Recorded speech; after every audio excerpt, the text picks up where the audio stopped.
Welcome back. వ్యభిచారం అంటే మన దేశంలో అదో నిషిద్ధ పదం, అదో బహిరంగ రహస్యం.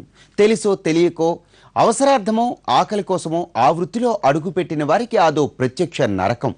ఆ నరకం నుంచి ఆమెను బయటపడేయాలనే అంతా కోరుకుంటారు. కానీ అందుకు ఆ వ్యాపారాన్ని చట్టబద్ధం చేయటమే సరైన పరిష్కారమా?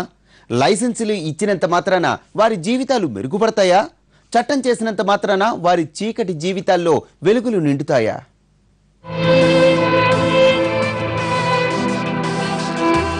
నిజం, మనం ఎవరూ బహిరంగంగా అంగీకరించని నిజం. వ్యభిచార వృత్తిలో ఉన్న వాళ్లను పశువుల కంటే హీనంగా చూసే సమాజం మనది. ఆ వృత్తిలో ఉన్న వ్యక్తి అంటే సమాజంలో అందరికీ చిన్న చూపే.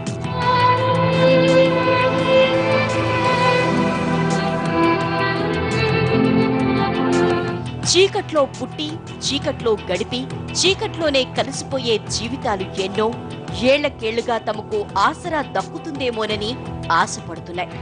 కానీ వారికి దక్కాల్సింది పునరావాసమే కానీ పడప వృత్తికి లైసెన్సులిచ్చి వాళ్లను చట్టబద్ధం చేయటం కాదు.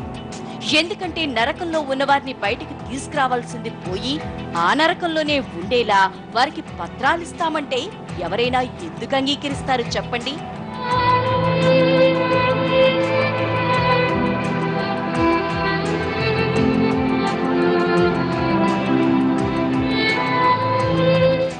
వగల వెనక ఎన్ని వెతలు, ఈ కొంటి చూపులు మాటిన ఎన్ని కన్నీటి చారికలు.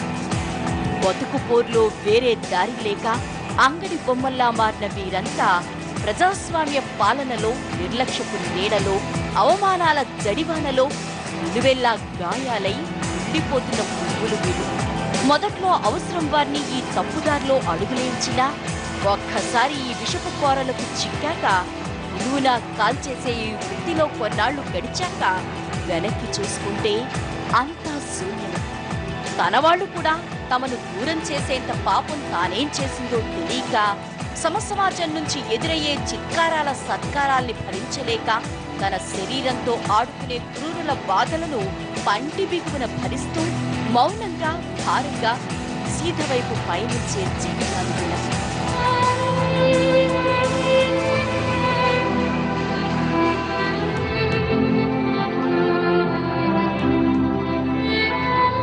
మన దేశంలో కొన్ని లక్షలాది మంది అమ్మాయిలు పడప వృత్తిలోనే గడుపుతూ కడుపు నింపుకుంటున్నారు. ప్రతిరోజు కనీసం 1000 మంది ఈ నరకంలోకి తెలుసో తెలియకో అడుగు పెడుతున్నారు. ఆసియాలోనే అతిపెద్ద రెడ్ లైట్ ఏరియా ఉన్నది మన వాణిజ్య రాజధాని ముంబైలోనే.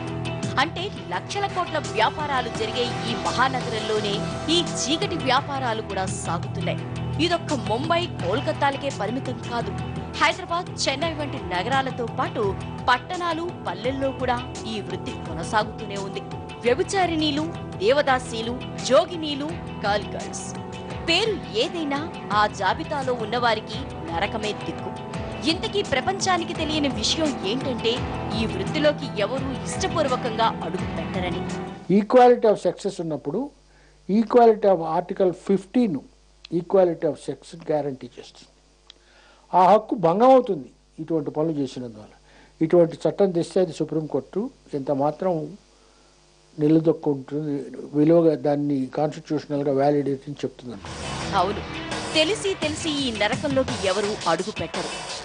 మానాభిమానాల్ని ప్రాణం కన్నా ఎక్కువగా చూసుకునే భారతీయ స్త్రీలు ఇలాంటి పాడు పనులు చేయటానికి ససేమేరా అంగీకరించరు. కానీ వాళ్లను ఆ వృత్తిలోకి నెడుతోంది అక్షరాల పరిస్థితులే. కుటుంబ ఆర్థిక స్థితిగతులు కొందరిని బలవంతం చేస్తుంటే భర్త, ప్రియుడు మోసం చేసిన వాళ్లు గతి లేక, ఒంటరిగా బతకలేక, పరువుగా బతికే మార్గం లేక, సమాజం నుంచి ఎదురయ్యే ఇబ్బందులు తట్టుకోలేక, కుటుంబం నుంచి వచ్చే ఒత్తిళ్లు భరించలేక కేవలం జానెడు పొట్ట కోసం తమ మానాన్ని, అభిమానాన్ని అంగట్లో అమ్ముకుంటున్నారు.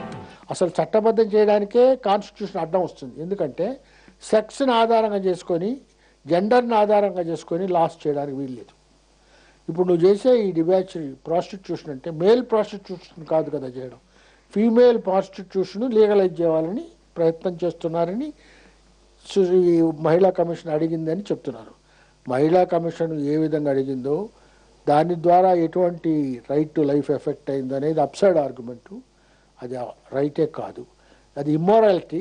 దాన్ని సంఘం బహిష్కరిస్తుంది. నీతిగా చెల్లదు, సోషల్గా చెల్లదు. అన్నిటికంటే ముఖ్యం, entire institution of family will be affected, entire institution of marriage will be affected, entire institution of children will be affected, entire institution to succession laws will be affected. ఇక విమెన్ ట్రాపింగ్ ముఠాలు చేస్తున్న పాపాలు కూడా వీళ్ళే బలైపోతున్నారు. ప్రేమ పేరుతో పెళ్లి చేసుకుంటామని నమ్మించి కలల ప్రపంచాన్ని ఊహించుకుంటూ గడప దాటే అమ్మాయిలు తెల్లారేసరికి బ్రోతల్ చేతుల్లో బందీలుగా మారిపోతున్నారు. ఇక చిన్నపిల్లల్ని కూడా ఎత్తుకెళ్లి ఇలాంటి నరకాలకు అమ్మేసేవాళ్లు కూడా కోకొల్లలేగానే ఉన్నారు. ఇలాంటి నేరగాళ్లను కట్టడి చేయటం మానేసి వాళ్ళు చేసే నేరాలకు చట్టబద్ధత కల్పిస్తామని చెప్పటం ఎంతవరకు సమంజసమని మహిళా లోకం ప్రశ్నిస్తోంది.